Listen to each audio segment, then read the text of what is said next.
நண்பர்கள் அனைவருக்கும் நல்வணக்கம்ங்க. நீங்கள் இந்த பதிவில் பார்க்குறது ஒரு நல்ல பெருங்கூட்டான தோற்றத்துலைங்க ஒரு 100% ஷோ குவாலிட்டிக்கான உத்தரவாதம் கொடுக்குற அளவுக்கு இருக்கக்கூடிய ஒரு பெருங்கூட்டு மயலை மாடுங்க. மாடு வந்து பார்த்திங்கன்னா 3ஆம் ஈத்து பல் கடைமுளைப்புங்க.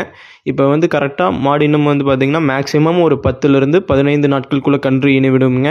இதனுடைய இருந்த இடத்துல கறவைத்திறன் சொன்னது நேரம் 3லிருந்து 3.5 லிட்டர் சொன்னாங்க. நாம் 3 லிட்டருக்கு கேரண்டி தரோம்ங்க. ஒரு நாளைக்கு நீங்கள் 6 லிட்டர் பால் கறந்துக்கலாமுங்க.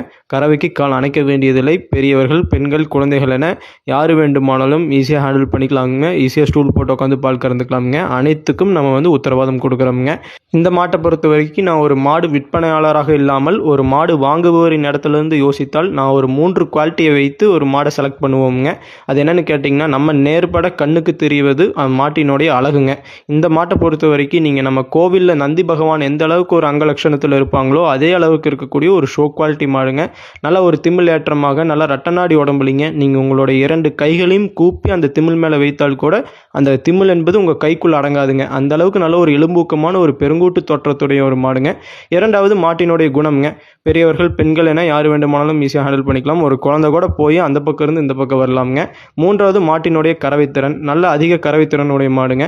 அதாவது இந்த 3 குவாலிட்டியும் இருந்தால் நம்ம வந்து ஒரு மாடு நல்ல மாடை சூஸ் பண்ணுவோங்க. ஸோ இந்த மாடு உங்களுக்கு தேவைப்பட்டால் கான்டாக்ட் பண்ணி தெளிவுபடுத்தி வாங்கிக்கலாம். நன்றி, வணக்கம்.